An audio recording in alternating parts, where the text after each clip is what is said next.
Tenemos al final una sesión de 10-15 minutos de preguntas y respuestas.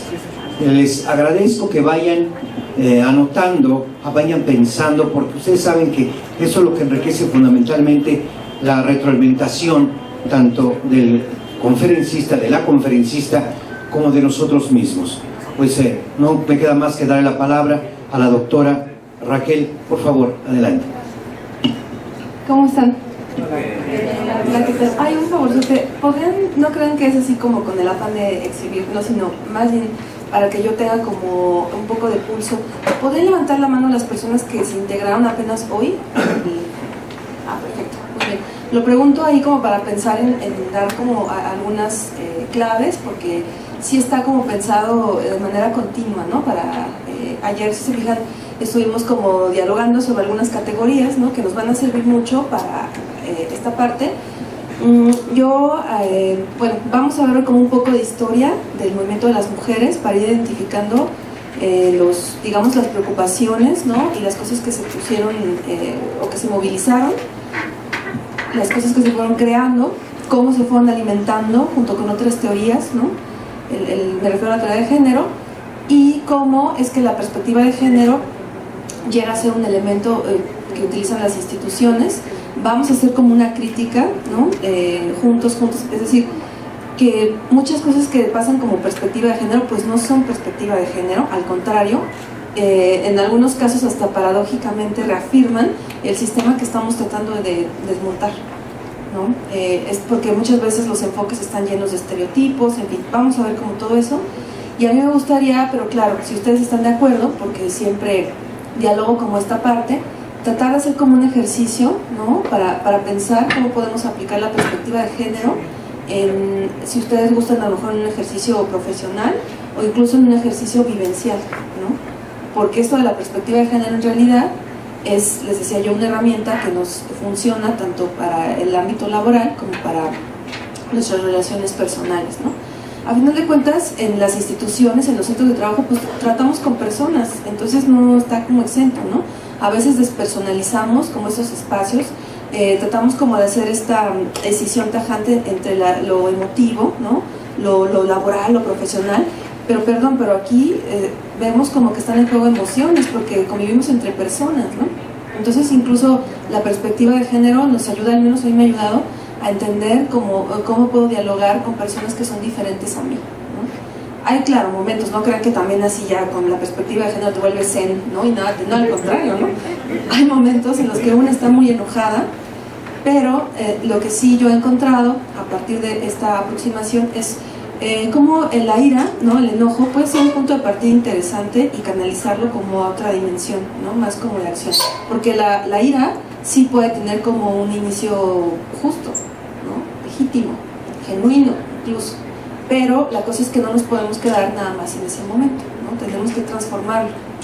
Y bueno, ustedes saben mejor que yo que hay como retos muy importantes, ¿no? Que está atravesando el país y que va a atravesar por distintos cambios, ¿no? Que se vienen de distinto orden. Entonces pues esto nos va a ayudar a entender la diferencia justo, ¿no? Creo que una de las claves de la perspectiva de género, por lo que abogamos, es que justo eso, que la diferencia no se convierte en desigualdad. Eso es lo importante, ¿no? Y eso, asumir que somos diversos. No nos tenemos que como poner a pensar en México con respecto a otros países, ¿no? Es diverso, es diferente, ¿no? Simplemente observen en esta sala la cantidad de personas que somos y lo diferentes que somos, ¿no? Desde la textura de nuestro cabello, ¿se acuerdan que ya hablábamos del cabello, ¿no? De lo que decíamos este disciplinamiento, ¿no? Que se tiene sobre la apariencia de las personas, y que es interesante porque, por ejemplo, hace un año fui a Cartagena, que es una ciudad de Colombia que es afro, ¿no? Y yo no sabía, y claro, eso hay una explicación histórica por la cual desconocemos, casi la mayoría de las personas, la información sobre la población afro de este país, ¿no? Pero hay personas afromexicanas en este país que tienen una historia. Entonces yo no sabía, por ejemplo, que las mujeres afro utilizaban el cabello para trazar como rutas de escape, hacia como, en Cartagena al menos, en zonas en donde las personas esclavizadas escapaban y se iban y hacían comunidades, o sea, era un espacio de resistencia, incluso durante la colonia. Eso me pareció súper interesante y lo trazaban a partir del cabello. ¿Han visto estas trenzas maravillosas que se hacen, ¿no? Y esas eran las rutas de escape. Entonces, qué interesante, ¿no? O sea, el cabello tiene muchas cosas ahí importantes. Para los pueblos originarios, ¿no? El cabello es muy importante, es muy simbólico. Algunas veces que, pues sí, bueno, yo he ido como a probar medicina tradicional, siempre es que te tienes que soltar el cabello, ¿no? Porque es una extensión de los pensamientos, por ejemplo, ¿no? O han leído a una escritora que se llama Paola Klug, que bueno, no sé si puedo decir groserías, pero es que ella se nombra como la puedes encontrar como la pinche canela, así era su seudónimo, su nombre artístico, pero ahora está como Paola Klug, y ella tiene un cuento muy bonito que se llama Voy a trenzar mi tristeza. Búsquenlo, es maravilloso. Y ella habla de eso, hacernos trencitas cuando nos sintamos así como tristes, ¿no? Decaídas, justo para que la tristeza no se nos meta por la cabeza y juegue con nuestros pensamientos. Se fijan esas metáforas tan hermosas, y eso es perspectiva de género también, porque la perspectiva de género, si bien parte del género como la categoría primordial, también toma en cuenta otros elementos que son ordenadores. Esto que estoy diciendo, bueno, tiene que ver con la raza o con el fenotipo, ¿no? No todas las personas somos personas racializadas, pero sí tenemos un color de piel, ¿no? El cabello, en fin. La edad, por ejemplo, la condición etaria también es un elemento importante. Si pertenecemos a algún grupo étnico, por ejemplo, ¿no? Hace poco leí una novela que se llama Como si no estuviera, que es una novela escrita o que está ambientada en la Segunda Guerra de los Balcanes, ¿no? Esta separación de Yugoslavia entre el 92 y el 95, y bueno, hay que recordar, fue un genocidio, ¿no? Y fue orientado hacia personas musulmanas. Entonces, cuando yo empecé a leer, porque es una novela que denuncia los casos de violencia contra las mujeres, y hablan de los campos de concentración, pero también hablan específicamente de los cuartos de mujeres, de las esclavas sexuales, ¿no? Y que además no solo las humillaban, ¿no? Abusaban de ellas, incluso a muchas las embarazaban a propósito, ¿no? Para que hubiera ahí como una marca, o sea, vas a tener un hijo serbio, le decían, ¿no? A muchas de estas víctimas. Entonces, fijan cómo ahí están en juego la condición de género, ser mujeres, ¿no? Había, claro, hay códigos, ¿no? Porque las mujeres, digamos, de edad más avanzada, esas eran utilizadas para otras cosas, pero las mujeres de cierta edad, ¿no? Adolescentes o más jóvenes, eran utilizadas justo para esta procreación forzada, ¿no? Y había ahí en juego pues el sexo género, pero también la condición etaria, la condición étnica, ¿no? Y la religiosa, ¿no? En este caso. Y bueno, si se fijan sobre eso, pues casi no se habla, ¿no? ¿Por qué? Pues porque eran personas musulmanas. Y si se fijan, hay un odio reproducido en el mundo hacia el Islam, hay una islamofobia. Y desde los imaginarios, cuando pensamos en musulmanes, ¿en qué pensamos? En terroristas, ¿no? Porque eso es lo que son los discursos que se han reproducido, pero no es así. Entonces también la perspectiva de género nos ayuda a desmontar estereotipos, ¿no? A dejar de asociar ciertos elementos con ciertos grupos, ¿no?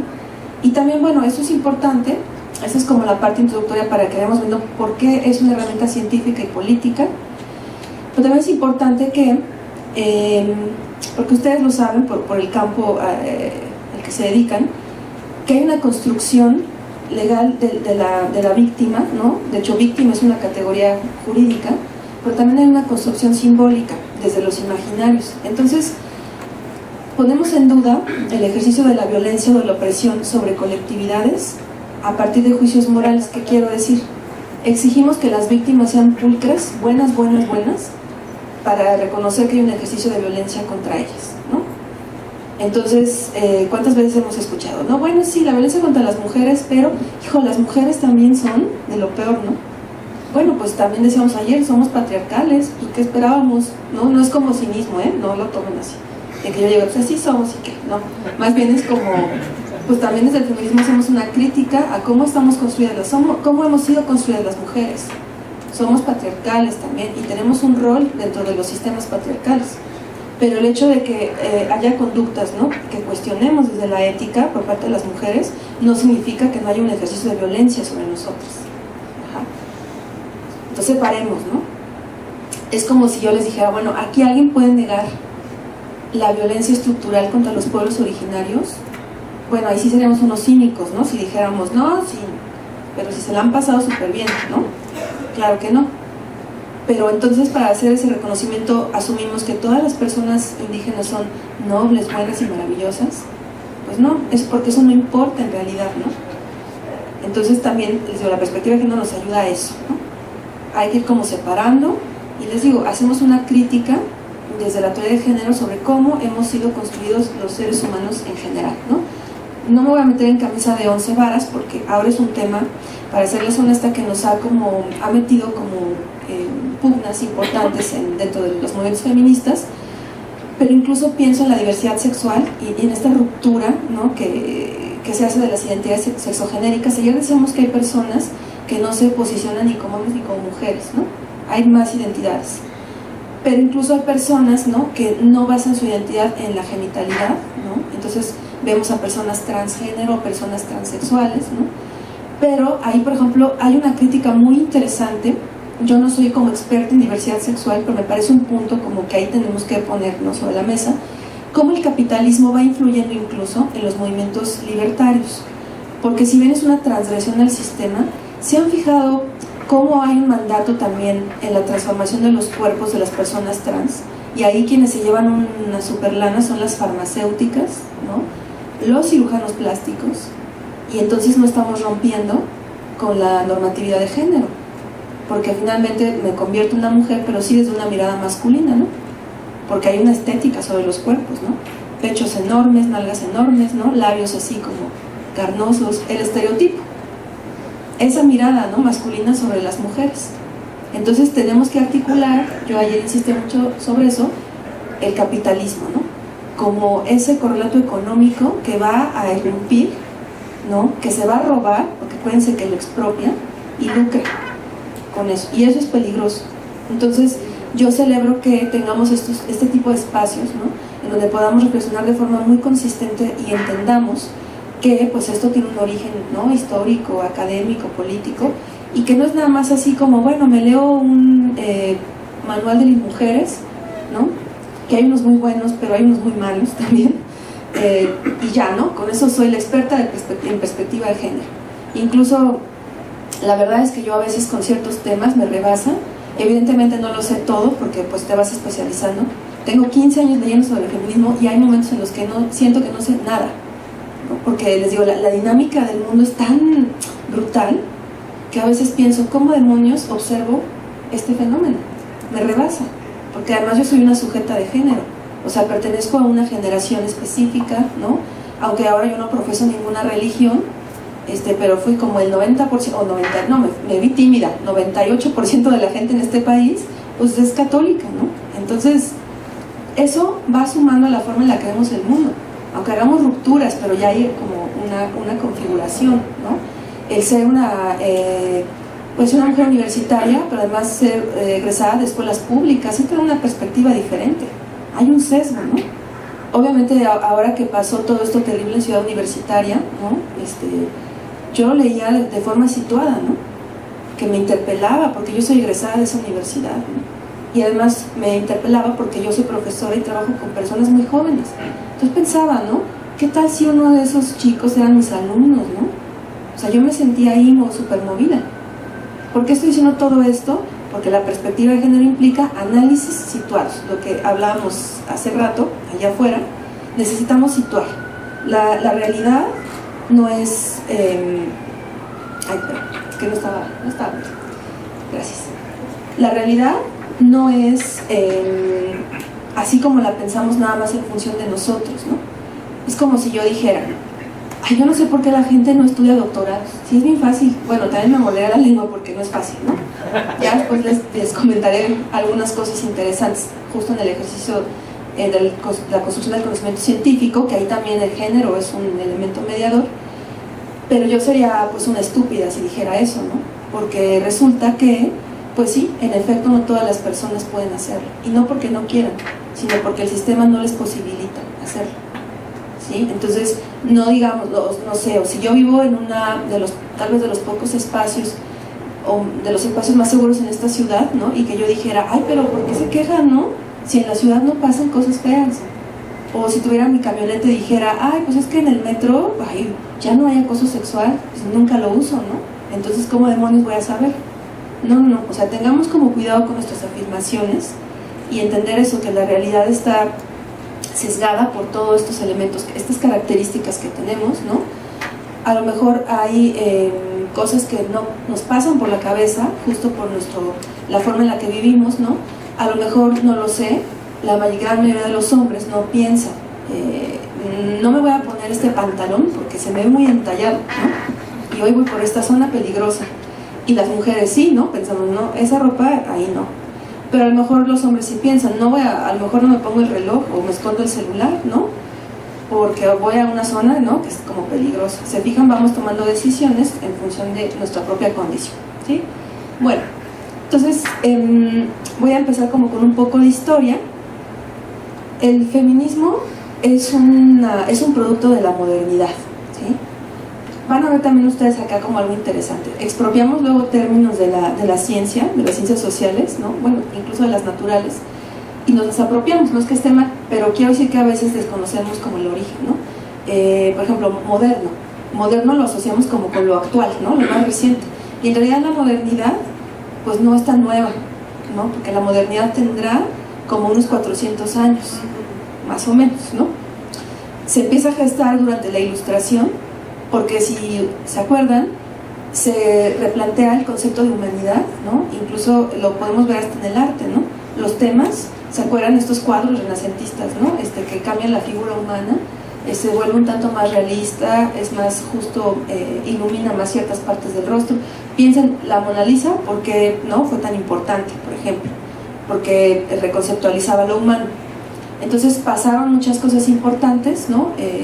Entre la transformación del medievo hacia la Ilustración, y claro, se empezó a gestar un movimiento filosófico, y además también hubo cambios tecnológicos, la revolución industrial que supuso pues la creación del capitalismo o el arribo del capitalismo, y eso cambió para siempre la ruta de la humanidad, ¿no? Y bueno, obviamente no podemos entender tampoco el mundo sin leer a Marx, ¿no? Es como importante articularlo con esto histórico, me refiero. Sí hay cuestionamientos prefeministas, es decir, premodernos. Tenemos, por ejemplo, a Sor Juana, ¿no? Que es como, a nuestra Sor Juana, que es como un referente, ¿no? Tenemos también a Christiane de Pizan, que era una mujer, un renacentista, y escribe un libro que se llama La ciudad de las mujeres. Pero dice Amelia Valcárcel, ¿no? Esta filósofa que vamos a recuperar ahora, pues el feminismo es el hijo incómodo de la Ilustración, ¿no? Porque es una respuesta a la modernidad. ¿Qué supuso la modernidad? Y eso lo podemos articular con la revisión histórica a partir de las olas del feminismo, que Amelia Valcárcel dice, y recupera esta metáfora muy linda sobre las olas, ¿no? Que una, digamos que contiene un poco de la otra, ¿no? Y van en movimiento, no son así como, digamos, o sea, sí, pasivas, ¿no? Sino que están en movimiento, están como cuestionándose, están dialogando. Entonces, en la primera ola, que les digo que empieza con justamente la Revolución Francesa, acuérdense que más o menos estamos hablando de por ahí en 1789, con la toma de la prisión de la Bastilla y con la Asamblea Nacional, ¿no? Donde, por cierto, ahí se estaba decidiendo si el rey iba a tener facultades para decidir dentro de la Asamblea. Y se acuerdan que los que querían vetar al rey y, digamos, limitarle facultades estaban sentados a la izquierda, y los que querían conservar, ¿no?, los privilegios del rey estaban a la derecha. Entonces esa es la clasificación, ¿no?, política de los posicionamientos, ¿no? La izquierda se asocia, que bueno, tendríamos ahí que, ¿no?, como analizar, pero digamos que en términos muy generales la izquierda se asocia, ¿no?, con lo progresista, y la derecha con lo conservador, ¿no? Entonces vean, o sea, hay grandes, bueno, entre los de la izquierda pues estaban Montesquieu, por ejemplo, ¿no?, Rousseau, y que diríamos, ay, de izquierda, ¿no?, así como bien progre Rousseau. Pues no, y seguro han leído algunos el Contrato Social, y ahí dice explícitamente que las mujeres no somos humanas, que el rol de las mujeres es que, pues reproductoras, ¿no?, educar y preparar a los hombres para que sean ciudadanos.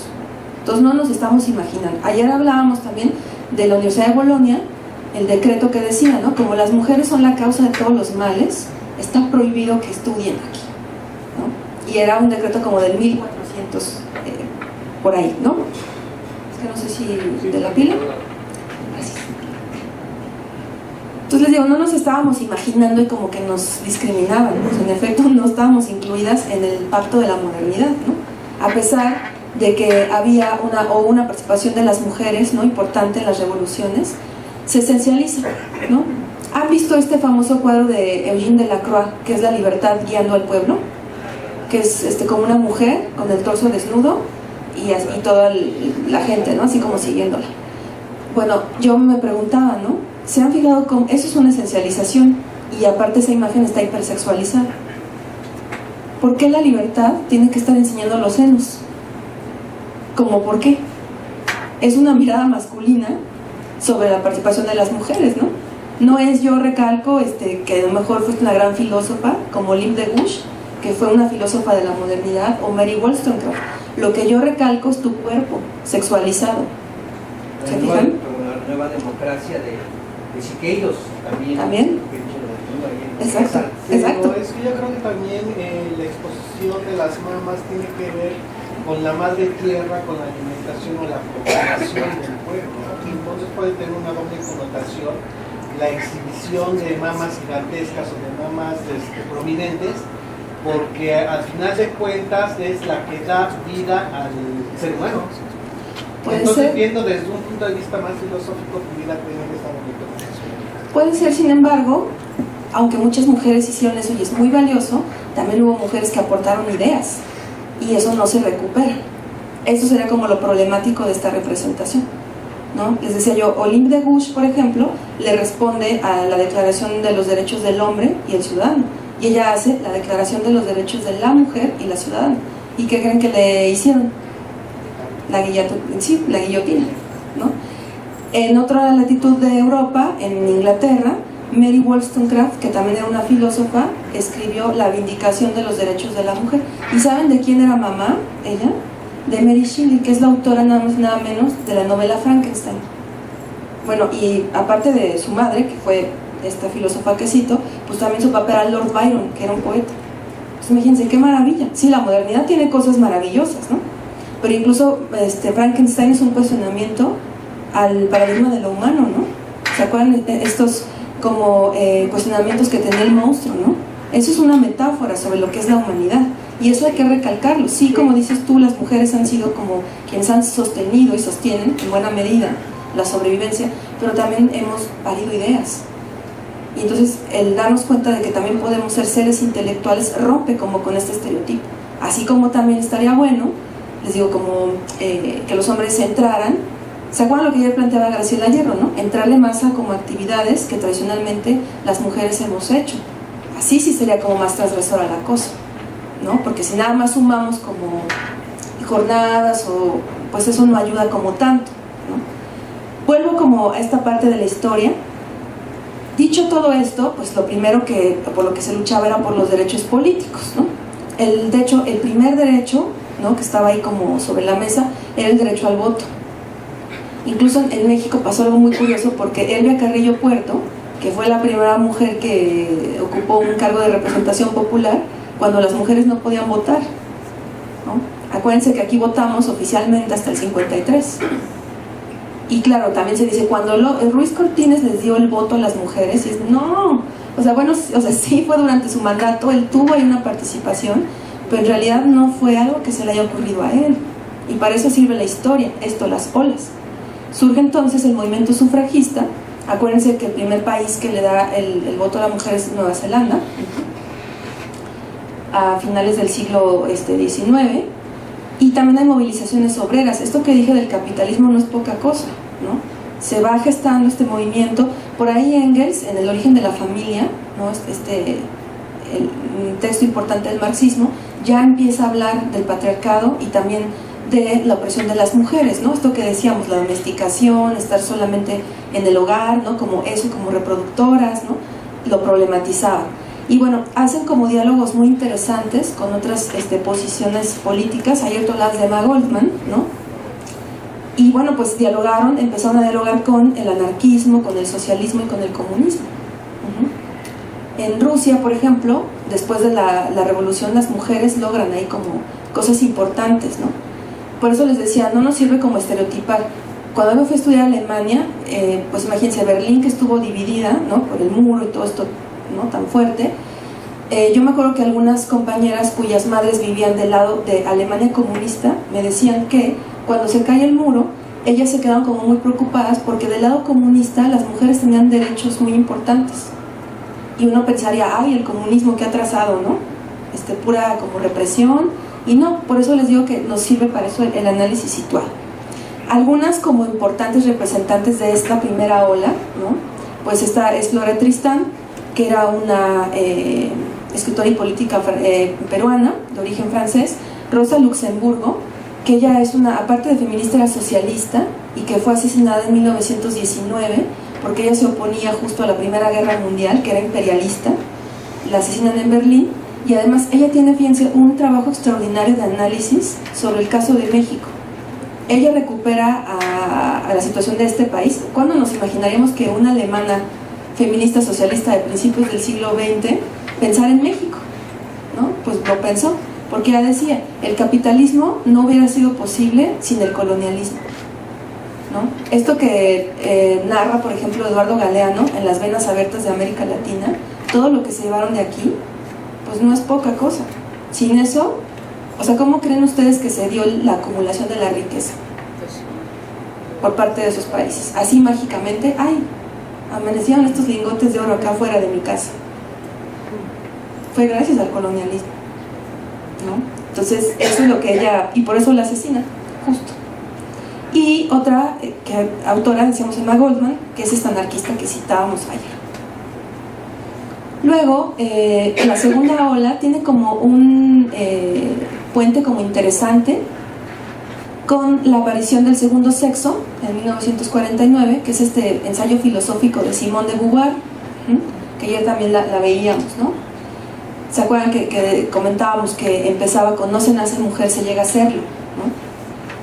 Hay algo importante que fue la apertura de espacios académicos y de activismo para las mujeres. Estas mujeres son herederas de todas estas movilizaciones y entonces pueden entrar a las universidades, ¿no? De hecho, así aunque seamos las mujeres más antifeministas, las mujeres contemporáneas le debemos casi todo al feminismo, aunque seamos antifeministas, ojo. No hubiéramos podido estudiar si no fuera por las feministas. No tendríamos acceso al trabajo remunerado si no fuera por las feministas. Y así, muchas cosas que podríamos numerar. Algunas de las representantes, que ayer más o menos las mencionamos, pues es Kate Millett con Política Sexual, Betty Friedan, que ahorita les voy a comentar como datos interesantes, ¿no? Porque Betty Friedan, por ejemplo, estudió la depresión en las amas de casa, ¿no? ¿Por qué están tristes las amas de casa? Luego, Carol Pateman, que tiene este libro, El contrato sexual. Shulamit Firestone, que ayer la vimos, que se acuerdan que era la que se preguntaba ¿qué hacen los hombres mientras las mujeres están pensando en el amor? Y se acuerdan que decíamos, pues gobernar, tomar decisiones, ¿no? Mientras nosotros lloramos, pues hay otros seres que se están organizando políticamente. Y bueno, Michelle Matelat, que fue es una autora francesa que tiene este libro que se llama La cultura de la opresión femenina. Me gustaría como compartirles algunos datos importantes, ¿no?, interesantes sobre cada una de estas autoras. Kate Millett y Shulamit Firestone fueron muy amigas y fíjense que pertenecen al feminismo radical, que se acuerdan que ayer decíamos que es esto de raíz, irse como, ¿no?, al origen de los problemas. Las dos fueron encerradas en un manicomio cuando se posicionaron como feministas y después se posicionaron como lesbianas. ¿Y qué hicieron las familias? Encerrarlas en el manicomio, ¿no? Kate Millett estaba casada con un escultor japonés cuando escribió Política Sexual, que es la primera tesis doctoral feminista a nivel mundial, bueno, al menos la registrada, ¿no? Y entonces ella se divorcia porque pues empieza como con una serie de cuestionamientos. Ojo, no quiere decir que para ser feminista tengas que ser lesbiana. Bueno, algunas consideran que sí, yo no, ¿verdad? Hay mucha diversidad, pero sí, a ellas las castigan. De hecho, Kate Millett murió hace un año y ella murió en la pobreza. o sea, eran muy incómodas porque cuestionaban todo el status quo, ¿no? El amor, la forma en la que nos relacionamos, la apariencia de las mujeres, este mandato de la belleza. ¿Se fijan? El amor y la belleza son dos cosas ahí que nos pegan, cañón. Y una vez más pienso en el capitalismo. Si el amor es buen negocio, el mandato de la belleza, ¿cuánto nos gastamos, chicas? En una lana, ¿no? En acicalarnos, en arreglarnos, ¿no? Dicen, como si estuviéramos defectuosas, ¿no? Y entonces es así como, ay, toda fodonga, toda es fodonga, ¿no? O pues eso de arreglarnos, les digo, ¿no?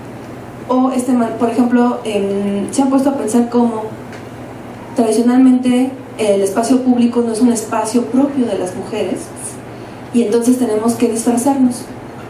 Y cuando vemos a una mujer que no va maquillada, o bueno, me ha pasado que luego voy muy temprano en el metro, cierro la puerta del metro y todas, ¿no? Sacamos nuestro espejo y ahí vamos. Y aparte desarrollamos una super técnica porque me agarro del tubo y me enchino la pestaña, ¿no? Y agarro casi con el pie el espejo, ¿no? Voy así. Pues sí, ¿no? O sea, no crean que yo lo digo como, ay, estoy criticando, estoy hablando de cosas que yo hago, por supuesto, porque yo también soy una sujeta de género. Entonces todo eso criticaban ellas, ¿no? Así como, ¿por qué esta exigencia de las mujeres, ¿no? De no mostrarnos como al natural en el espacio público? ¿Por qué hay una sanción? Porque como no es un espacio propio de nosotras, nos tenemos que disfrazar, ¿sí? Y entonces ya en el espacio privado, ahí sí ya, ¿no? Te quitas como la pestaña postiza, el brasier, ¿no? Te despeinas y no sé qué, ¿a poco no? Muy bien, entonces, bueno, pero hubo un antecedente primario, ellas le contestan a Betty Friedan, que les digo, escribe La mística de la feminidad.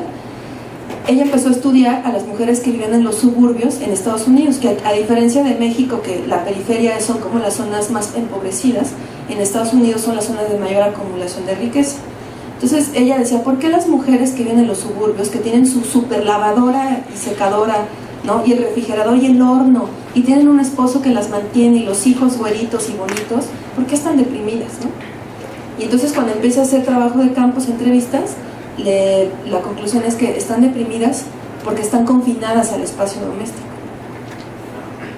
Sí, así que digas tú, qué divertido es estar lavando calzones, trastes, ¿no? Y que es repetitivo, nunca se acaba, ¿no? Terminas de hacer algo e implica otra cosa. La comida, por ejemplo, ¿no? Entonces, a mí me gusta cocinar, pero lavar los trastes no. Y es un rollo, es repetitivo. Lavar la ropa, y ahora bueno, tenemos estos enseres tecnológicos, pero por ejemplo pienso en las mujeres que lavan a mano la ropa, pues cómo nos van a deprimir, y eso que estas eran privilegiadas, ¿no? Tenían la condición de clase, les daba ese privilegio, pero ¿qué pasa con las mujeres que no tienen ese privilegio de clase, ¿no? Y además no hay una repartición justa del trabajo en casa, ¿sí? Y fíjense, Michelle Batelard, bueno, y les digo, esa es como la conclusión de Betty Friedan, perdón que me haya saltado así, y ella empezó a organizar políticamente a las mujeres y tienen como una presencia importante en Estados Unidos, ¿no? Y hago un dato curioso, Betty Friedan vivía violencia cuando escribió este libro, su esposo la golpeaba. Entonces, eso también, fíjense, es como importante dentro de la perspectiva de género. No nos sentimos como aparte de los fenómenos que estudiamos. No estamos como en el pedestal de la excelencia, ¿no? Diciendo, ay, las mujeres violentadas y golpeadas, qué horror, ¿no? No. O sea, ¿quién puede decir, no, de género, bueno, pero pensemos en otras violencias? ¿Quién puede decir en este salón que nunca ha vivido violencia? ¿No? Porque incluso habrá gente que sin reflexionar piense, ¿no? Yo nunca. Bueno, a lo mejor no te has dado cuenta, o a lo mejor no tienes los recursos para identificar a la violencia, pero sí que la hemos vivido a diario, ¿no? Sistemática. Entonces, pues no hay que pensarnos cuando hacemos investigación o aplicamos la perspectiva de género como que somos entes aparte, ¿no? Ahí estamos implicados en los fenómenos. Digo, ella es pues un caso muy particular. Y Michelle Batelard, que fíjense, tengo una anécdota personal. Cuando estudiaba yo comunicación en la FES Acatlán, Michelle Batelard está casada con un hombre que se llama Armand Batelard, pero han visto que en algunos libros solo aparece el apellido y en la letra, ¿no?, del nombre de los autores. Entonces el profesor que me da epistemología pues nos encargó el libro de teorías de la comunicación que escribieron estos dos autores, Y yo le decía, oiga, profe, es que dice A Matelart y M Matelart, ¿no? Y yo le decía, pero ¿quién es M Matelart, no? ¿Cómo se llama? Y entonces ya dijo, Michelle, ¿no? Yo no sabía que había diferencia si es hombre o mujer escribir el nombre Michelle, ¿no? En francés. Y le decía, pero ¿quién es Michelle? Y se me quedaba en el proceso y me dice, a mí se me hace que es su hermano. Entonces se fijan cómo también nuestros referentes son siempre los hombres, lo masculino. O sea, ni por aquí nos pasa que la tal Michelle, pues no era su hermano, era su esposa y era mujer. Por eso también, claro, depende a veces del estilo, pero cuando escribimos documentos desde la perspectiva de género, muchas veces intentamos como normas de estilo en donde están incluidos los nombres de los autores y las autoras. Porque sí es importante saber si son hombres o mujeres. Es importante saber cómo se llaman, quiénes son, porque si no pasan estas cosas, ¿no? ¿Por qué es importante Michelle Matelart? Fíjense, ayer que hablábamos de la dictadura en Chile, ¿no? Y América Latina, en este libro de la cultura y la opresión femenina, hace un análisis muy interesante de cómo las mujeres formaron o cumplieron como un papel importante en la implementación o en toda esta propaganda que estaba lanzando la derecha. Había gente que no quería a Salvador Allende, en efecto, y entonces los grupos más conservadores buscaron a las mujeres para que fueran casi como evangelizadoras, ¿no? Es que el socialismo, ¿no? Este demonio que nos va a quitar, como cuando en la historia de Chile nunca ha habido mayor estabilidad social y económica que con el socialismo, ¿no? Y ahí están los números. Pero les digo, las mujeres sí cumplimos un rol importante dentro del patriarcado, y eso lo estudió ella, ¿no? Reproducimos la ideología y establecemos relaciones de competencia, ¿no? Y somos misóginas también. Por ahí Marcela Lagarde escribió en los años 80 un texto que se llama El chisme y la violencia de género. ¿Se han puesto a pensar cómo el chisme es un elemento político? ¿Cómo puedes destruir a alguien a partir del chisme? Y además la diferencia de hacer chisme sobre hombres y sobre mujeres. Sobre las mujeres, ¿qué tipo de chisme se hace? Siempre es la fiscalización de la sexualidad, ¿no? Lo otro no nos importa, se centra sobre eso, ¿no?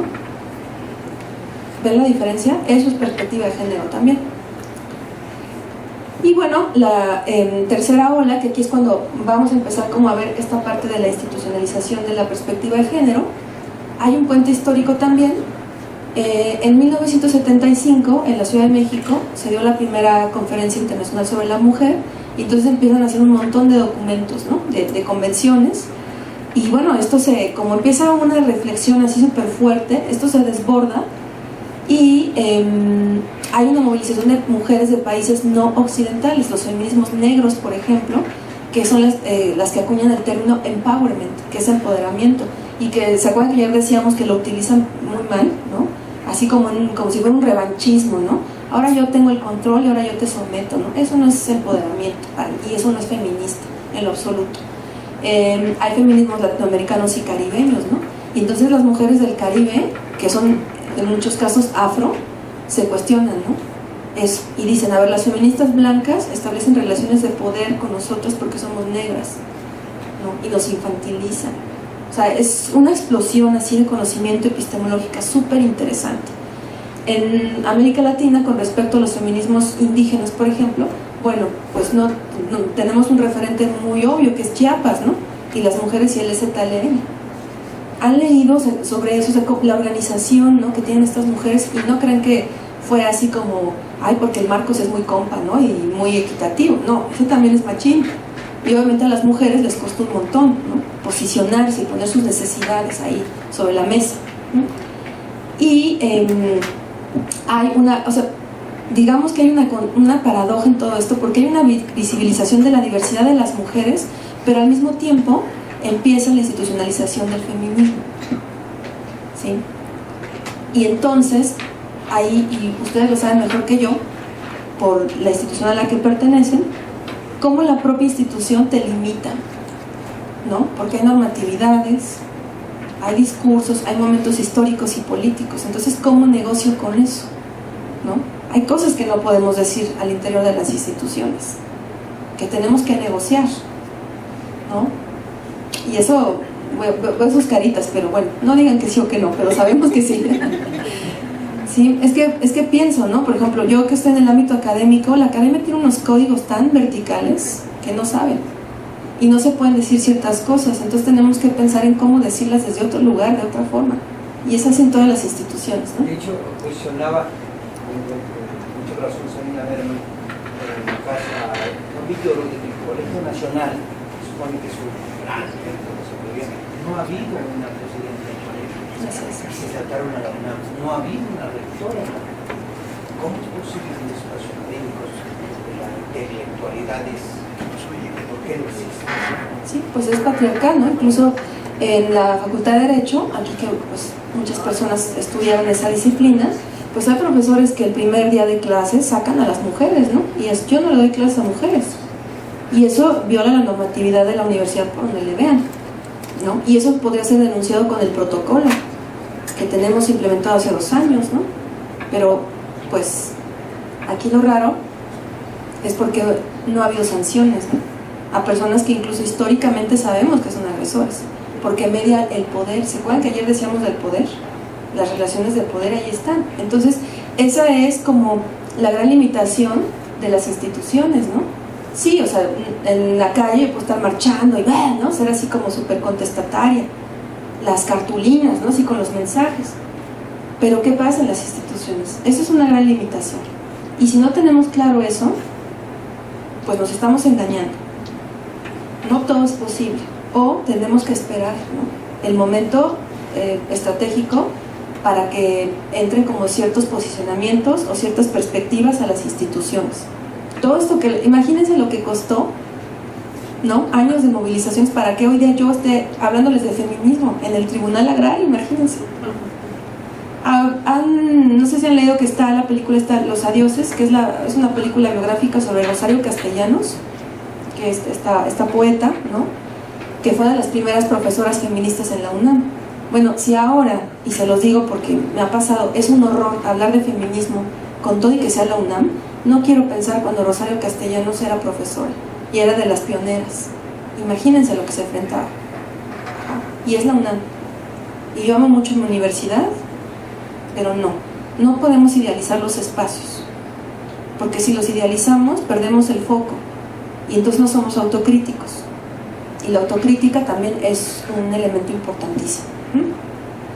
Entonces, bueno, pues aquí tenemos algunas representantes, ¿no? Como muy importantes, casi todas son latinoamericanas. Muy bien, y bueno, yo creo que algunas autoras empiezan a dar como una cuarta ola, como con algunos cuestionamientos, ¿no? Esto que decíamos, el colonialismo sí, pero también hay neocolonialismo, ¿no? O sea, lo seguimos viendo cómo se reproduce todo esto.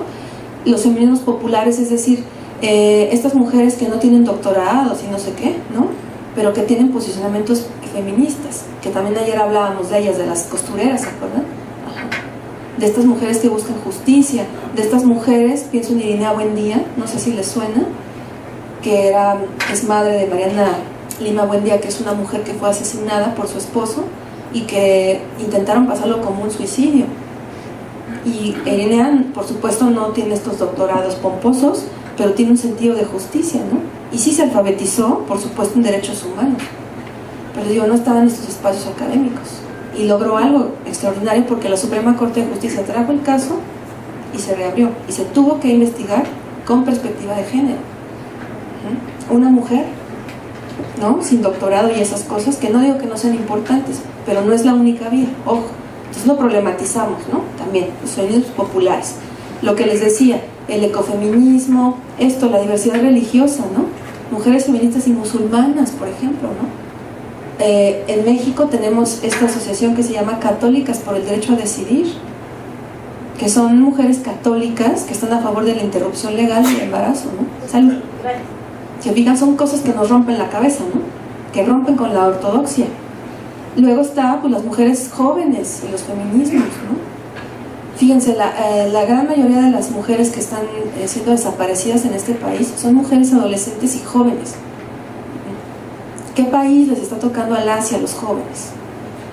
Y bueno, pues también está la diversidad sexual, esto que hemos hablado, ¿no? Y pues claro, la crítica desde la posmodernidad. Entonces, es posible que se esté gestando una cuarta ola, ¿no? Y bueno, desde luego, pues está como cercana al neoliberalismo, yo insisto, ¿no? Está el capitalismo y el neoliberalismo que sí ha puesto una dinámica específica. Por ejemplo, si yo quisiera hacer un análisis del sistema de pensiones, imagínense, amerita o no la perspectiva de género, claro, ¿no? ¿Quién tiene acceso al trabajo remunerado y en qué condiciones? Los años de jubilación, las jornadas, ¿no? Que decíamos ayer, en fin. Ahora, para ir cerrando como esto y ya después empezar como el diálogo con ustedes, la perspectiva de género se compone de dos cosas muy importantes, que es la teoría, que es como, bueno, claro, los sociólogos más ortodoxos me cortarían la cabeza, ¿verdad?, por lo que voy a decir, pero digamos que la teoría es algo así como nuestro diccionario, ¿no? Son nuestros conceptos con los que vamos a analizar el mundo. Es la forma de nombrar las cosas. Porque acuérdense que lo que no se nombra no existe, ¿no? Y bueno, creo que ustedes lo han presenciado, ¿no? En el marco jurídico hay cosas que no se nombraban y que hoy día sí se nombran. Ajá. A mí me ha pasado que, porque he trabajado durante años con mujeres víctimas de violencia, entonces me decían, ¿no? Yo no sabía lo que me pasaba hasta que leí que era la violencia contra las mujeres. Mi malestar tiene nombre, ¿no? U otros malestares. Por ahí Mabel Burín, que la mencionamos, ¿no?, que es una psicoanalista argentina, tiene esta categoría del malestar sin nombre, ¿no? ¿Qué es lo que les molesta a las mujeres? ¿Por qué están como enojadas, ¿no? Ayer yo, por ejemplo, los vi en la mañana, ¿no? Ya después me fui porque estoy en un proyecto en la UAM Xochimilco y vivo yo en el centro, entonces ya saben, ¿no? La cosa así como de locura. Pero yo estaba enojada porque yo no quería hacer lo de la UAM Xochimilco, ¿no? Ay, bueno, es que me oigan quienes me invitaron. No quería, pero entonces era como esta parte de, ay, pero ¿cómo les digo que no? Si son como amigos y hacemos proyectos luego juntos, ¿no? Yo, ¿cómo les digo que no? No quiero ir, ¿no? Y entonces ya pues me aliviané. Pero eso es muy de la condición de género, el no decir que no. Entonces ahora, claro, al yo conocer ciertos conceptos de la teoría feminista, pues ya sé qué es lo que pasa, ¿no? Pero ¿qué pasa cuando no conoces esos conceptos? Por eso es importante la teoría. Traigo una definición, que bueno, no nos vamos a clavar como mucho en esto, de la doctora Lidia Girola, que es una profesora de la UAM Azcapotzalco, socióloga. No es feminista, pero, o sea, me parece que nos da como algunos elementos. Una teoría es una generalidad compuesta de categorías, ¿no? No es que la teoría sea definitiva. La teoría está en movimiento y yo les decía, es importante hacer, por eso, teorías también situadas. Ajá. La teoría nos han enseñado que es algo como objetivo, ¿no? Exacto. Pues la ciencia no es objetiva, porque la ciencia la hacen personas. Y entonces, si tenemos sesgos y prejuicios, ¿cómo demonios va a ser objetivo? ¿No? Entonces, más bien hay que preguntarnos, ¿las teorías que leemos tradicionalmente nos sirven para explicar nuestra realidad? Yo siempre les digo a mis estudiantes, ¿no?, porque les doy materias teóricas sobre comunicación, y les digo, ¿se han fijado cómo leemos a puros franceses, alemanes y gringos? Y luego, o sea, ¿eso nos ayuda a explicar nuestra realidad? Sí, a lo mejor, pero no del todo. Necesitamos hacer nuestras propias teorías, ¿no? Y la teoría de género, la perspectiva de género, recupera la emotividad, las emociones, ¿sí? Eso es una ruptura epistemológica con la ciencia tradicional, porque les digo, nos han dicho que es objetivo, maravilloso, incuestionable, ¿no? La ciencia, avalado por la ciencia. Pues sí, pero ¿eso qué? Y no nada más hablo de las ciencias sociales, ¿no? También hablo de las ciencias duras y de las ciencias naturales. También hay sesgos. ¿Han escuchado sobre el racismo científico, por ejemplo? ¿No? Que estos experimentos que en realidad tienen el objetivo de determinar, o más bien de establecer, que la raza más maravillosa, lista, guapa, ¿no?, inteligente, eran los caucásicos, o sea, los blancos. ¡Qué casualidad! Y esas teorías las hacían ¿quiénes? Caucásicos y occidentales, ¿no? Por eso les digo, cuestionemos. Pero sí, la teoría nos da generalidades compuestas de categorías que son como conceptos, ¿de acuerdo? Y eso que nos posibilita, pues, observar el mundo. Sobre la perspectiva de género se utiliza también una metáfora que son las gafas violetas, ¿no? Violetas porque el morado es el color del feminismo, porque ¿se acuerdan que el 8 de marzo se implementó por la muerte de las obreras en la fábrica de Nueva York, ¿no?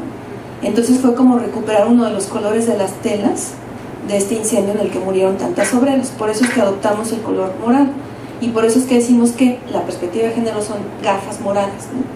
Porque es esto que te pones. Y bueno, yo nada más les digo, quienes le quieran entrar a esta chamba, ahora sí que estoy como en la película Matrix, ¿no? Así de escoge, con las 2 pastillas.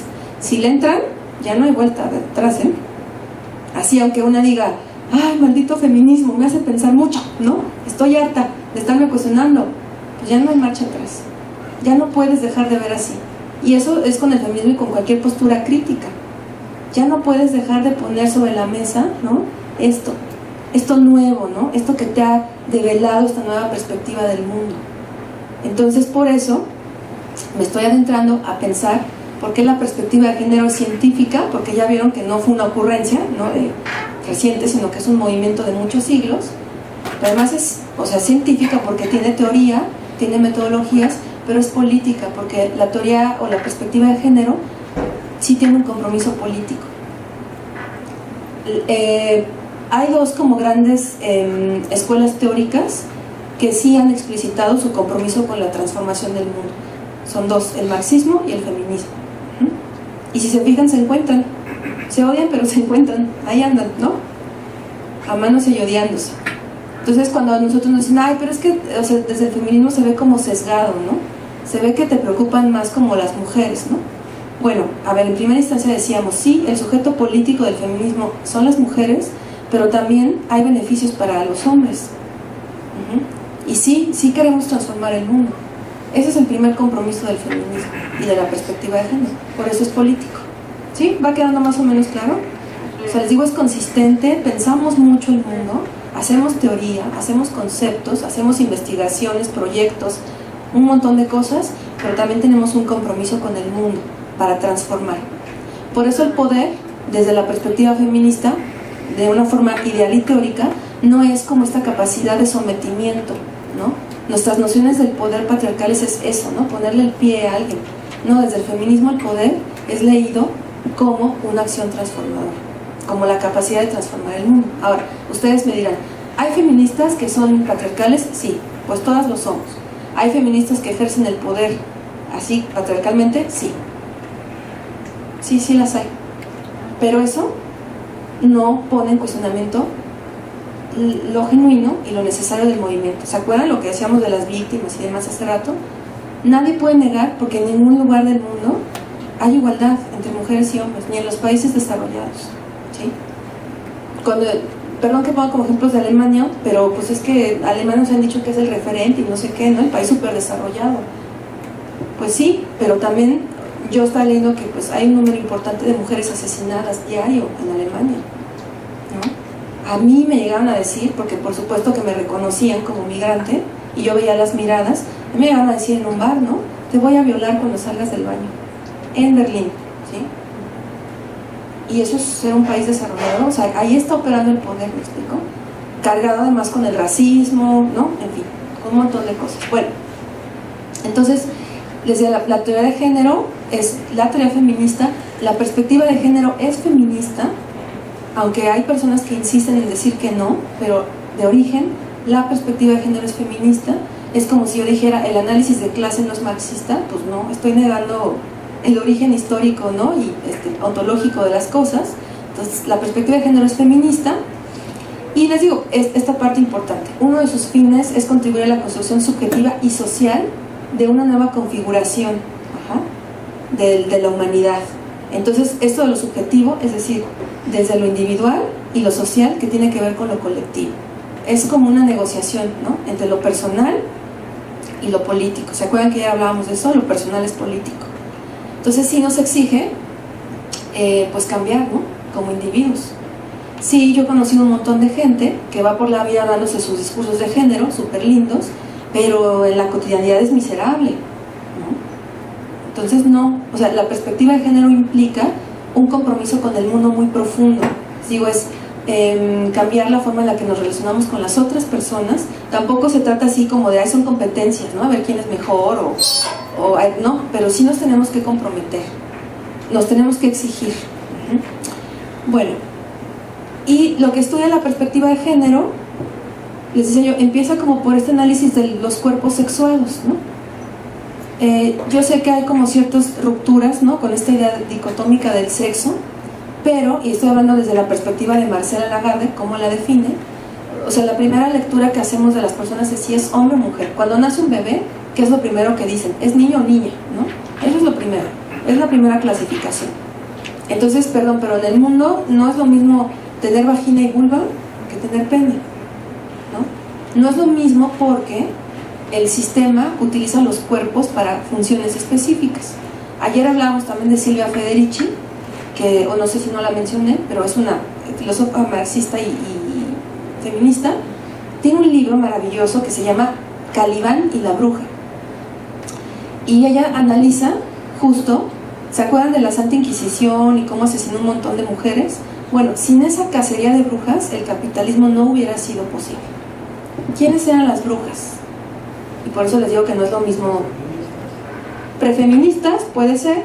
Las sabias. Las sabias, ¿no? ¿Qué sabían hacer las brujas?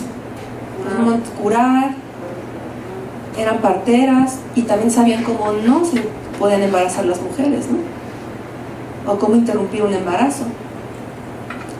Y entonces el capitalismo dijo, no hombre, eso es peligroso, porque necesitamos obreros, necesitamos que nazcan seres humanos, no para, digamos, defender la vida, ¿no? Así como desde la dignidad, no, necesitamos esclavos.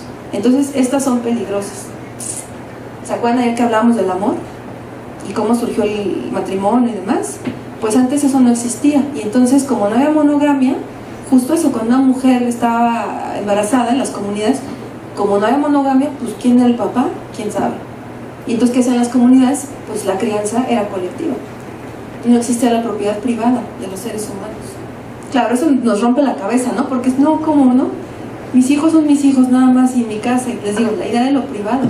Pero antes eso no existía. Y entonces ya ven como no es lo mismo, o sea, esta parte de la sexualidad, o sea, como más bien la sexualidad es un punto de partida importantísimo para comprender el mundo, las capacidades de los cuerpos, ¿no? Ahora hay todo un análisis sobre los vientres de alquiler, por ejemplo, ¿no? O sea, ¿qué es eso? En España, por ejemplo, eso no es legal, y entonces la gente se va a comprar bebés a Ucrania. Y ahora saben qué está pasando, que ya el gobierno de España ya no deja pasar a esos bebés a España. ¿Y qué va a pasar con ellos si legalmente sus papás son españoles? ¿A poco se van a ir a vivir a Ucrania? ¿Verdad que no? Y entonces ahora la condición de esos niños está en vulnerabilidad. Entonces por eso la perspectiva de género empieza con eso, ¿no? Los cuerpos sexuados, no es por esencializar, pero les digo, sí hay una diferencia en el mundo a partir de nuestras corporalidades. Lo primero es lo sexual y otras cosas de las que ya hemos hablado, ¿no? El color de la piel, ¿no? En fin, todo eso que ya hemos mencionado. Entonces, la perspectiva de género también estudia a los hombres y a las mujeres. Eso de que la perspectiva de género solo estudia a las mujeres no es cierto. Género es una categoría relacional. Entonces son las mujeres a lo mejor, pero en comparación de quiénes, ¿no? Claro. Ajá. Entonces la perspectiva de género estudia la diversidad de la humanidad. Y les digo, esto de las relaciones sociales definidas en torno a todo esto, ¿no? Las relaciones de poder. Y también la perspectiva de género estudia las instituciones privadas y públicas a todas estas dimensiones económicas, sociales, jurídicas, políticas, ¿no? Decíamos ayer que la elección de Coyoacán, pues, ¿no? Ya, o sea, se declaró que no era viable, y uno de los elementos o de las argumentaciones que fue la violencia política de género, ¿no?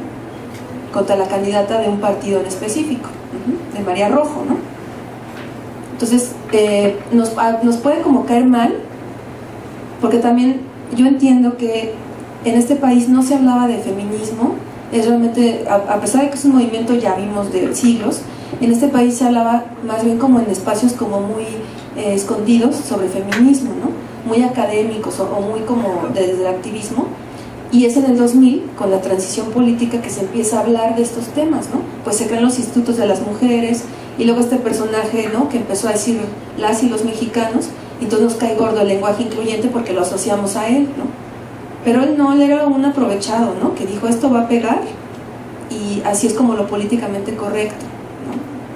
Pero lo asociamos con él, y ese señor pues no tiene nada que ver con el movimiento de las mujeres, les digo, es un aprovechado, ¿no? Y el lenguaje es importante. Eso también es perspectiva de género, ¿sí? Ahora, no se trata de decir las los tampoco, o ahora que algunos grupos utilizan el ¿no? Yo, por ejemplo, en mis textos así como informales, yo uso la X, ¿no? Claro, cuando me siento a hacer un artículo, pues utilizo otro tipo, ¿no?, de lenguaje. Hay que diferenciar los espacios, ¿no? También yo, imagínense, trabajo con adolescentes o con jóvenes, pues no voy, bueno, luego sí estaba que la puntuación, y bueno, eso sigo, ¿no? Pero, por ejemplo, pues hay, ahora los chavos tienen, por ejemplo, esta cosa de amix, ¿no?, que es amigo. Y me dicen, es que ya a veces es neutro, ya no digo amigo o amiga, digo amix, y ya es incluyente, ¿no? Ajá, y yo, bueno, pues sí tienen razón, de alguna forma tienen razón. Y entonces ya cuando veo algunos amigos, amix, ¿no? Hola amix, ¿cómo estás? Pero es romper también, o sea, entender los lenguajes de otras generaciones, ¿no? Así es la dinámica. Claro. Y claro, la RAE va a decir, tú con tu amix vete al demonio, ¿no? Claro, pero bueno, la RAE, ¿quiénes también? Las instituciones, ¿no? Son señores muy privilegiados, ¿no? Bueno, claro, ellos están como la señora que dice, no hay acoso sexual en el metro desde su camioneta, en el Pedregal, ¿no? Pues sí, lo mismo están así estas personas, ¿no? Pero se fijan como también a partir de estas rupturas históricas, ¿no?, se han hecho como combinaciones interesantes. Esto que les digo del amix, a mí como comunicóloga me parece súper elocuente, ¿no? Digo, qué bien, o sea, los chavos tal vez ya empiezan a cuestionarse cómo es que reproducen a partir del lenguaje la desigualdad, y está bueno, ¿no? Yo, a su edad, estaba pensando en otras cosas, ¿no? Estaba en la tonta, no me estaba porque no se hablaba de feminismo tampoco.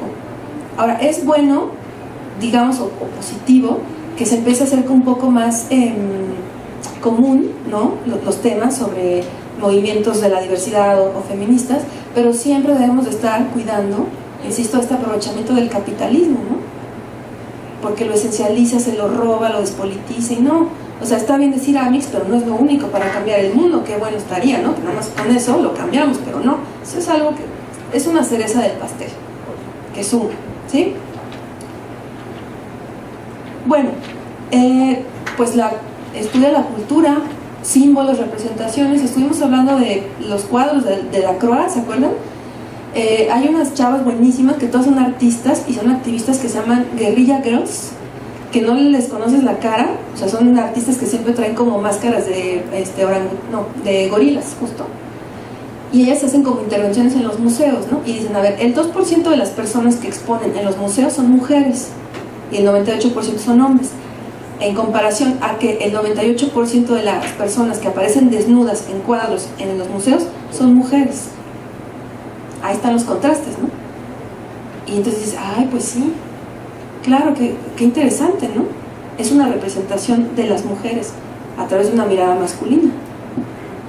Hay una, híjole, se me fue el nombre, María Asís o Isis, algo así. Es una, bueno, no religiosa, pero misionera,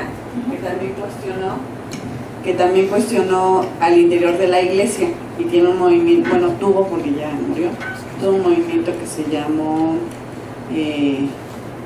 algo así como la revolución mujerista, teología mujerista, porque decía, el 99.9% de los templos están llenos con mujeres, pero no tenemos representación, no tenemos voz y voto, no somos sacerdotas, no, o sea, somos ayudantas, ¿no? Pero aquí los picudos son los hombres. Entonces, incluso al interior de la iglesia, por lo menos, y es cubana nacionalizada, fue cubana nacionalizada americana, y entonces incluso se cuestionó al interior de algo tan cuadrado como la institución religiosa. Claro, y así podemos pensar la enfermería, ¿no? Que yo veo las enfermeras, o sea, la fría que se llevan, ¿no? Pero el de la autoridad, ¿quién es el médico? Y entonces también nos dicen, ¿para qué exageras, no? Eres la médico y ya di que te fue bien. Pero en cambio si nos insisten en decir enfermeros, eso sí es importante, ¿no?, resaltarlo. No les puedo decir enfermeras, ¿no? Qué extraño. Y claro, extraños entre comillas, ¿no? Entonces la cultura, acuérdense, son prácticas, no sé, pienso en, ahorita pensaremos en algunos ejemplos desde la cotidianidad, acuérdense, no necesitamos hacer como el análisis macro social para aplicar la perspectiva de género, prácticas muy puntuales, ¿no?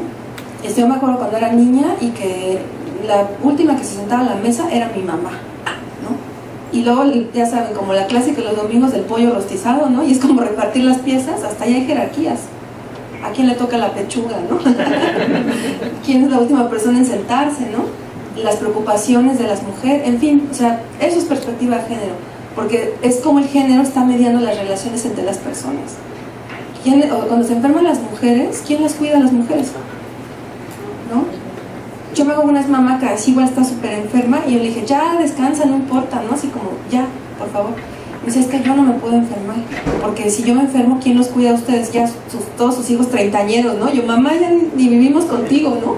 Así como, pero es el mandato, eso es la cultura también, y eso es perspectiva de género, ¿no? Otro ejemplo, para que vayamos como pensando en qué queremos traer a la mesa de discusión. La otra vez me subí al metro, es que el metro también es como un, ay, no, es cada cosa, ¿no? Es como así, como científica social, le digo, ay, aquí salen también como 100 tesis, ¿no? Me subí, estaba una campaña por parte del gobierno de la Ciudad de México de promoción del estudio de la próstata para los hombres, ¿no? Pues ¿quién creen que era el vocero? Chente Fernández, ¿no? Que claro, es el símbolo, ¿no? Es el charro de Huentitán, ¿no?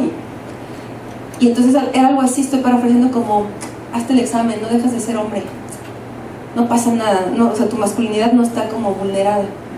Y entonces yo digo, ese es el mensaje que queremos lanzar. Estás reafirmando lo que no queremos, que es no pone en riesgo, cuando en realidad a los hombres tenemos que educarlos para que se cuiden más, porque hombres y mujeres nos descuidamos un montón por razones diferentes, ¿no? Pero entonces, o sea, los hombres nunca dicen que se sienten mal, tampoco, porque vulnera la masculinidad, ¿no? ¿Se fijan? Y entonces yo digo, no, esa campaña de comunicación social está muy mal, no va por ahí. Y luego a quién ponen de vocero, ¿no? A Vicente Fernández, o bueno, sí, el Chente, pero con otro discurso, ¿no? Pero es que también tiene que ver mucho al grupo social al que va dirigido el mensaje. Claro. Entonces no es lo mismo que se maneje esa propaganda en un mundo de gente intelectual o pensante o con cultura, a que pretenda llevar ese mensaje a la gente que proviene de sociedades 100% machistas, ¿no? Híjole, pero sabes que yo, y te lo digo porque varios de mis compas tienen doctorado. Exacto, A veces, precisamente por eso. Pero no es suficiente, créeme. No hay una diferencia. Yo creo que también tiene que ver con la mercadotecnia, ¿no? Okay. Y el impacto que se le quiere dar al mensaje para que se reciba por un mayor número de personas. Sí. No tanto recibirlo adecuadamente, o por ejemplo, nosotros somos tal vez entes pensantes y decimos qué pésimo está, y sobre todo el referente, ¿no? Máximo para personas que ni siquiera compartimos, no sé, la música de este señor, por ejemplo. Claro. Pero yo creo que también, o sea, esto nos ayuda como a pensar que si bien la clase y el capital cultural e intelectual juega un papel importante, no digamos que es definitivo. Sí, pero además no puedes sesgar una campaña de ese tipo, ¿no? Porque se supone que es para todos los hombres. Sí. Y esa campaña no la pudiste, no la pensaste nada más para que lo entienda la gente de un nivel socioeconómico más bajo, o sea, se supone que es una campaña en general. Así es. Entonces yo creo que sí está muy mal pensada eso. Está muy sesgado, ¿no? Sí. Ajá. Entonces, se fijan, esto es como un análisis a partir de la perspectiva de género, estas ideas que van saltando, ¿no? La perspectiva de género se construye a partir del diálogo, ¿no? Entonces, mi propuesta es, porque sé que se tienen que retirar como a las 6 en punto, ¿no? Y ser así como muy rigurosos con el tiempo. No sé, a ver qué les parece. La idea sería que nos tomamos unos minutos justo para seguir analizando este ejemplo que estoy poniendo, ¿no? Porque comunicar es un reto, ¿no? Aunque ustedes estén en un campo que no es el de la comunicación propiamente, pero también comunican, transmiten ideas, ¿no? Estructuran discursos. Entonces, por ejemplo, ¿cómo hubieran estructurado una campaña de salud para los hombres de esta ciudad? ¿Cómo lo hubieran hecho?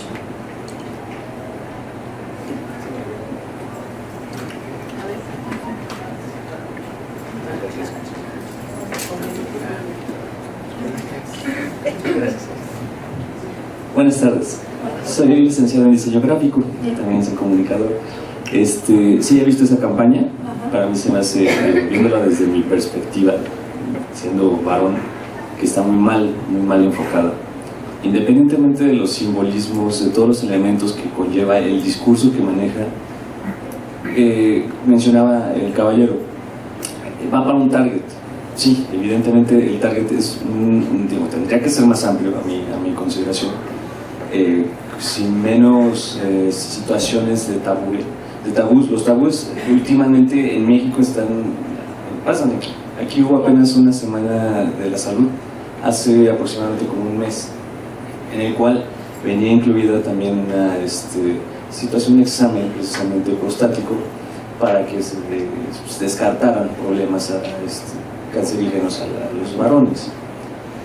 Le puedo apostar que la participación fue muy reducida, y eso se comprende por la cultura, se comprende por el estigma, ¿no? De decir que se pierde cierta parte de masculinidad, que son situaciones que no se comprenden, ¿no? Dentro de la sociedad como tal mexicana. Digo, puede pasar en otros países, pero a lo que voy es, este tipo de propaganda, este tipo de campañas mal enfocadas, yo siento que hasta son más contraproducentes, porque generan y fomentan más ese estigma, generan que el varón siempre se tenga que asimilar a esas figuras, ¿no?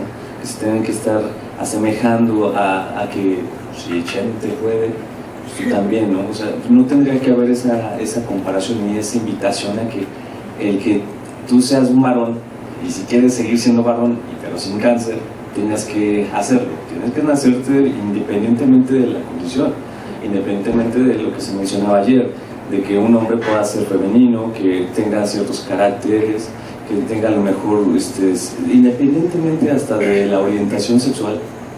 Creo que tendría que ser más genérico, tendría que ser más amplio y sin tanto estigma. Generalmente ese es y no nada más en esa campaña. Desgraciadamente en México miles de campañas, tanto de salud, de progreso social, van encaminadas siempre a género, siempre. Y creo que eso sí tendría que ser un poco más amplio. Sí, romper con esas construcciones, ¿no? Ahora, me acabo de acordar, y eso para que vean cómo las élites intelectuales también tienen estos estereotipos. ¿Conocen a Jorge Ibargüengoitia, que fue un escritor mexicano? Si no, léanse, busquen La Ley de Herodes, que es un cuento que escribió, y mañana hablamos. Si lo encuentran, y se van a acordar justo de esto. Ibargüengoitia simplemente por el apellido, podemos saber que pues un proletariado no era, ¿no? Entonces van a ver cómo se reproduce esto de la masculinidad, ¿no? Justo. Pero si tienes, bueno, tú que eres comunicador visual, pues tienes como más elementos, ¿no? Para analizar este tipo de campañas, ¿no? Muy bien. ¿Alguien más? Gracias. Hay otros aquí. Yo también soy diseñador gráfico. Yo creo que ahí más bien se perdió el sentido del mensaje principal, ¿no? El mensaje principal para mí sería el cuidar la salud y que la solución la tiene cada quien. Uno puede tener el padecimiento, pero tiene la solución en la mano. Yo por ese lado me hubiera encaminado. Sí, ahí nada más yo apuntaría a que sí, la solución la tenemos, sin embargo es un asunto de orden público. El Estado juega un papel importantísimo, ¿no? Y tiene esta responsabilidad de comunicar y sensibilizar, ¿no?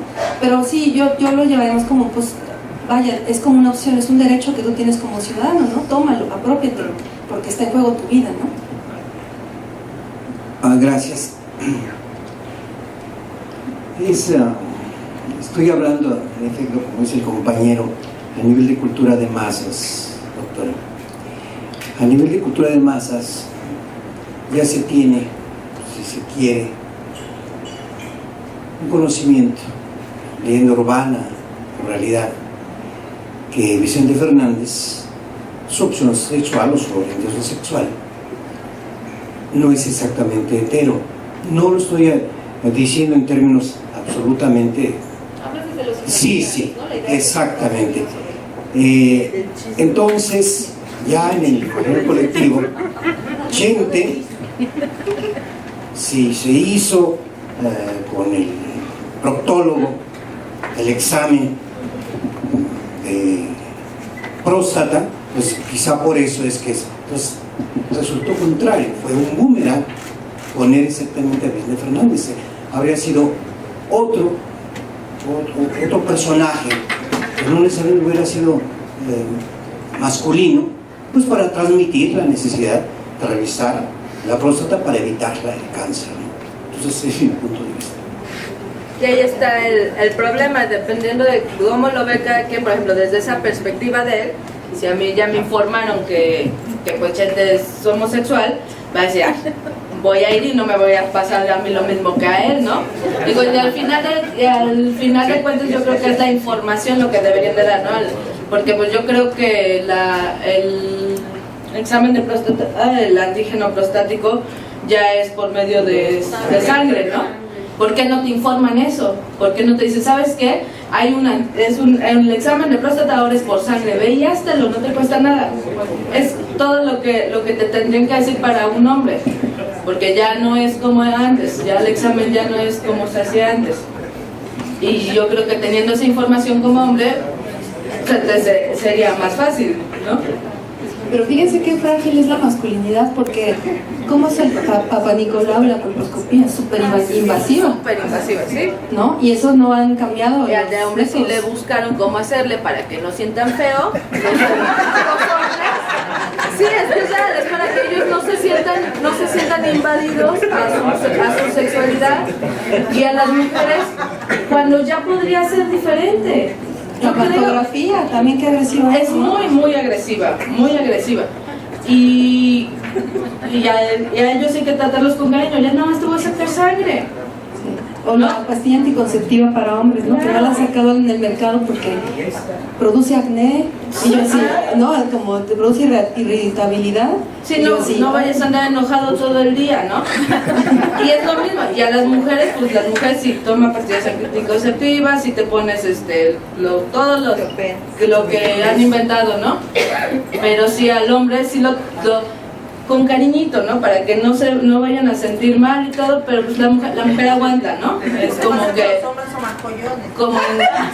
como el general es así, la mujer aguanta, se puede aventar las pastillas, ella se tiene que acordar de tomar las pastillas, ella tiene que, si ella no se quiere embarazar, ella es la que tiene que tener el control, ¿no?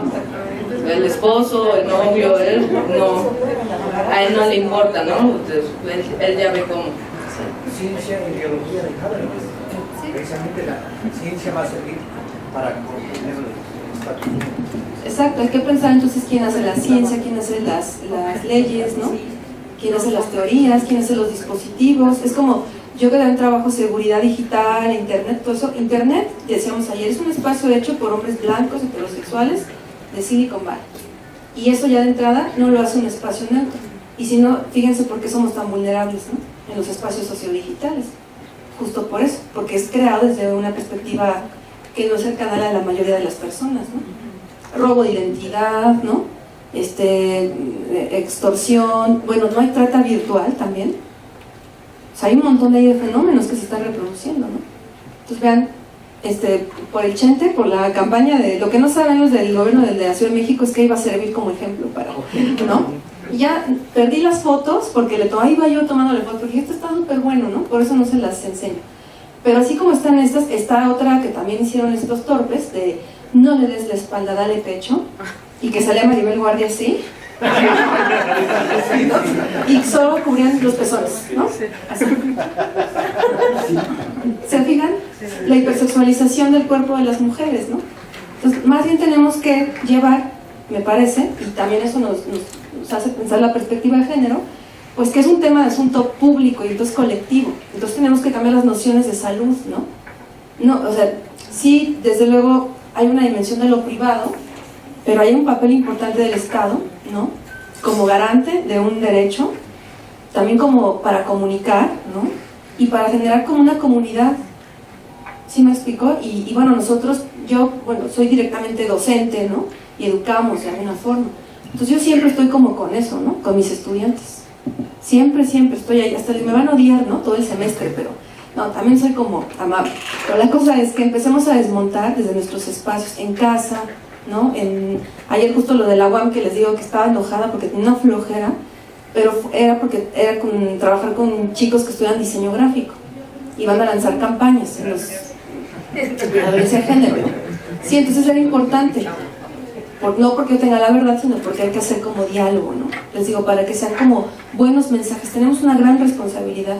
Incluso el tener este espacio es un lujo y nos compromete. Por eso es también política la perspectiva de género, ¿no? ¿A qué nos compromete? Pues a pasar el mensaje y a tratar de impactar en los espacios, ¿no? Y les digo, no se necesita armar como ahí el diplomado, ¿no? O sea, en sus espacios, ¿no? Yo lo hago con mis amigas, ¿no? Con mis amigos, oye, ¿ya leíste esto? ¿No? Y les digo, no es evangelización, es como, pues nos queremos comprometer con la transformación del mundo, ¿no? Y para que todas las personas nos la pasemos mejor, que el mundo es un desastre, ¿no? Creo que nadie tiene duda de eso. ¿Alguien más quiere comentar algo? O sea, es obvio que en hora y media no íbamos a como a tener todo, ¿no? Así como ya soy experto en perspectiva de género, pero ya tenemos como algunas pinceladas, ¿no? O sea, ya vimos, ojo con reproducir estereotipos, no es hablar solo de las mujeres, es una categoría del género relacional, es hablar de toda la humanidad en su diversidad, porque también luego he visto que hay como ciertos programas por parte incluso de los institutos de las mujeres, que es el empoderamiento de las mujeres. Vamos a dar talleres de uñas de gel y de gelatina artesanal, ¿no? Bueno, es interesante. Ahora, yo nada más apuntaré algunas cosas, ¿no? Obviamente también hacemos, habla como de esta fetichización del cuerpo de las mujeres y que bueno, eso lo ha hecho Playboy, ¿no? O sea, es como la publicidad, utilizar el cuerpo de las mujeres para vender cosas que no tienen que ver con nosotras, incluso nos mutilan. No importa que no se te vea la cara, con que se te vean las nalgas o los senos, es suficiente para vender radiadores de carros, ¿no? O cosas así. Incluso se habla hasta de pornografía feminicida, ¿no?